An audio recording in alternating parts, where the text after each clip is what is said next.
Hello traders and welcome to another video review. Today is Wednesday, August 19th, 2026. Let's take a look at the Forex economic calendar for today.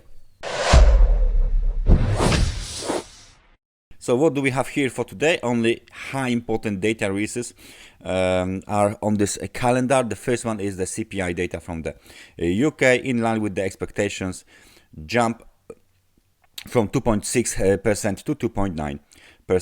We are still waiting for the CPI data from the Eurozone, scheduled for release at 11 o'clock. Then we have the crude oil inventories from the USA at 4:30. At 8 o'clock we got FOMC meeting minutes data release, and 30 minutes later we have a speech from the US President Donald Trump. So quite busy day with the high important data releases, both during the London and both during the US session. So without any further ado, let's switch to the charts and we start with euro dollar.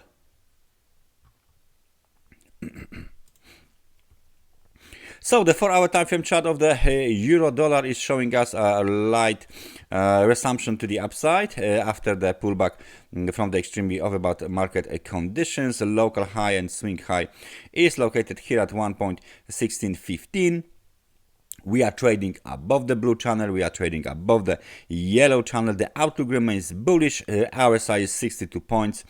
So right now, previous levels are the target for the bulls.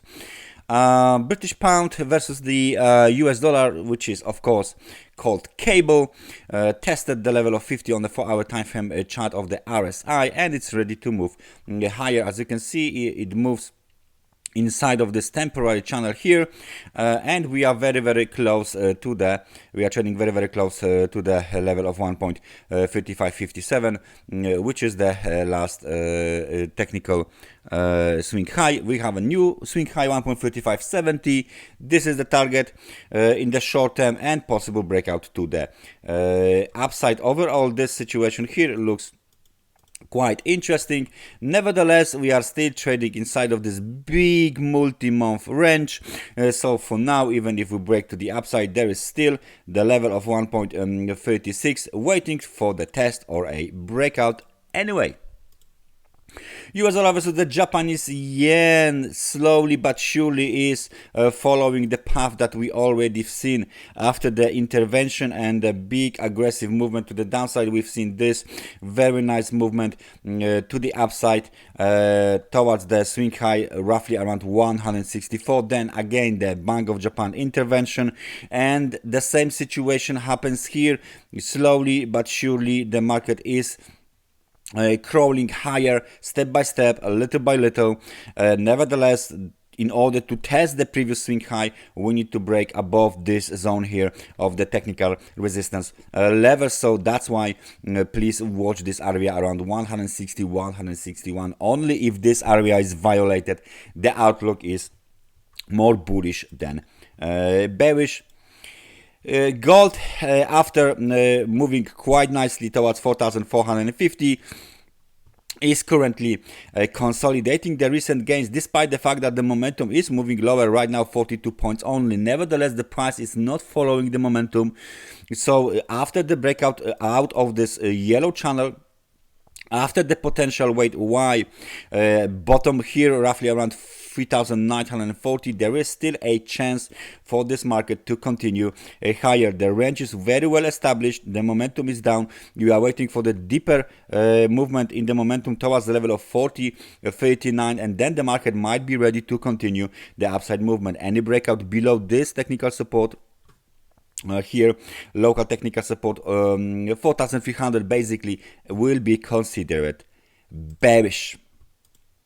SP 500 falling lower from the extremely overbought conditions down towards the extremely oversold conditions. Right now, RSI on 4-hour time frame chart is 26 points. As you can see, we broke below the local technical support at 7,700. Next target is 7,621. If we get there, the outlook might be even more bearish. Nevertheless, it would be a good place, good time to place our Fibonacci retracement tool as well, to see from the technical point of view how much will we possibly retrace. Right now 26% is retraced. We are waiting for 38% to be to be hit if ever. Obviously very close to the technical support. This the level of 38% is. Then there is 50 and 61%. So for now, pullback mode in S&P 500. Crude oil keeps moving higher as expected towards the blue gap. A retail gap needs to be filled, and it looks like it's going to be filled soon. Because right now we are sitting just below the lower level of this gap, waiting to be filled, and then we will see whether there will be a rally to the upside towards 94. Yes, 93.48, or reversal lower. For now, momentum is strong, positive 66 points. So the outlook for the crude oil remains bullish in the short term. And the Bitcoin, last but not least, completely doing nothing. And this pause in any kind of a serious trading activity in Bitcoin starts to be concerning. So there is clear evidence that this is quite important level in the short term. Technical support around 62,500 and quite important technical resistance around 65,690. Without breakout above or below these levels, the outlook for the Bitcoin remains sideways, and we might see this movement from side to side to continue for quite some time these days. So right now we are moving away from the extremely overbought conditions, and the pullback continues inside of the trading range. So nothing really new here for the Bitcoin. That's everything from me for today. Thank you very much for watching this analysis, and I hope I see you guys next time. Take care and bye bye.